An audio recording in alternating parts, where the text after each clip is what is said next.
नमस्कार दोस्तों, मैं हूं दीपेश शर्मा और स्वागत करता हूं आपका अपने YouTube चैनल दीपेश सर में। दोस्तों आज हम पढ़ेंगे मल्टीप्लिकेशन के बारे में। प्लस और माइनस का रोल मल्टीप्लिकेशन में कहां और कैसे होता है। मैंने प्लस और माइनस का एडिशन और सब्ट्रैक्शन की पहली 2 वीडियो बनाई हैं, उसे आप देख सकते हैं। प्लस और माइनस का एडिशन और सब्ट्रैक्शन में क्या रोल होता है। तो आइए मल्टीप्लिकेशन में समझते हैं, शुरू करते हैं।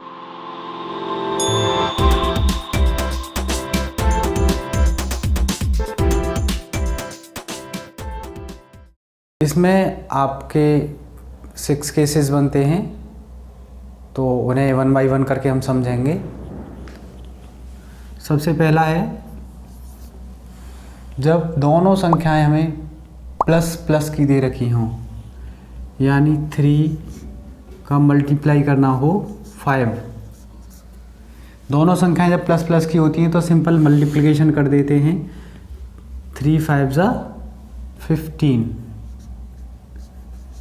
और इसका आंसर भी प्लस का ही आता है। दोनों संख्याएं जब प्लस प्लस की दे रखी होती हैं तो दोनों का आपस में मल्टीप्लाई कर देते हैं। 3 5 ज़ा 15 और जो आंसर आता है वो भी प्लस का ही आता है। दूसरा केस क्या है, पहली संख्या माइनस की हो और दूसरी संख्या प्लस की हो, यानी कि एक संख्या माइनस की है, दूसरी संख्या प्लस की है, तो दोनों को आपस में मल्टीप्लाई तो करेंगे क्योंकि यहाँ पे मल्टीप्लिकेशन का सिंबल है। तो 3 5 ज़ा 15 और एक संख्या माइनस की होती है, एक प्लस की होती है, तो हमेशा माइनस आता है आंसर में। ये बात ध्यान रखेंगे, जब एक जगह माइनस है और एक जगह प्लस है, दोनों का हम गुणा कर रहे हैं तो आंसर जो आएगा वो माइनस का ही आएगा। तीसरा केस बनता है, इसमें पहली संख्या प्लस की है और दूसरी संख्या माइनस की है। दोनों की बात एक ही है। जैसे ही ये सॉल्व होगा 3 5 ज़ा 15 और यहाँ सिंबल किसका आएगा, माइनस का, यानी कि एक जगह प्लस है और दूसरी जगह माइनस है, तो क्या आएगा, माइनस ही आएगा मल्टीप्लिकेशन में। फोर्थ केस में क्या करेंगे, जब दोनों ही संख्याएं माइनस की हों, -3 और -5, दोनों का आपस में गुणा करेंगे, मल्टीप्लाई करेंगे। 3 5 ज़ा 15, 3 5 ज़ा 15 हो जाएगा और यहाँ पे जो आंसर आएगा वो प्लस का आएगा, यानी दोनों जगह माइनस होता है और उनका गुणा करते हैं तो आंसर हमेशा प्लस का आता है।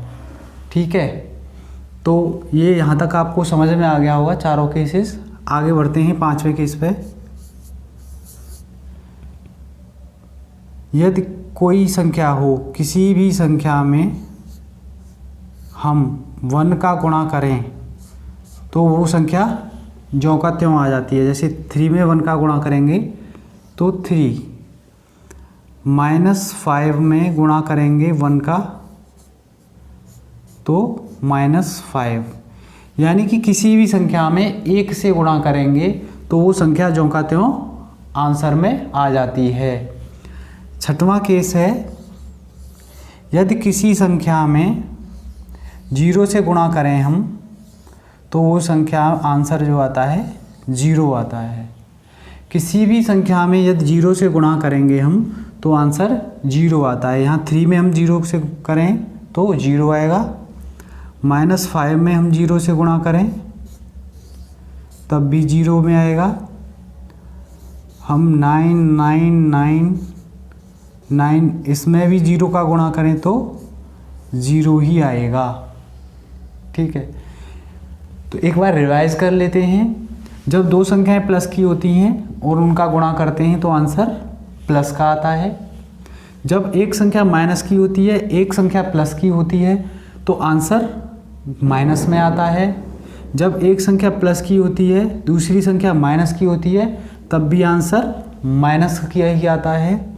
जब दोनों संख्याएं माइनस की दे रखी होती हैं और उनका मल्टीप्लाई करते हैं तो संख्या प्लस की आती है आंसर में। जब किसी संख्या में 1 से गुणा करते हैं तो आंसर वही संख्या आती है। जब किसी संख्या में 0 से गुणा करते हैं तो आंसर हमेशा 0 ही आता है। अभी हमने समझा था दो संख्याओं में गुणा करना। अब हम समझेंगे दो से ज़्यादा संख्याएं दे रखी हैं, वहाँ पर प्लस और माइनस का कैसे देखेंगे कि क्या आएगा। ये संख्या दे रखी है तो इसमें हम कैसे करेंगे, तो इसमें सिंपल है, ये भी हम दो दो के पेयर बना के इसे सॉल्व कर लेंगे जो हमने बताया था अभी। यहाँ पे दोनों संख्याएं माइनस की हैं, दोनों मल्टीप्लाई करेंगे, 3 2 = 6, दोनों जगह माइनस है तो आंसर प्लस का आएगा, ठीक। और मल्टीप्लाई ये हो जाएगा 4 1 = 4। अब ये दोनों सिंपल मल्टीप्लिकेशन है, 6 4 = 24, ये हो गया आंसर।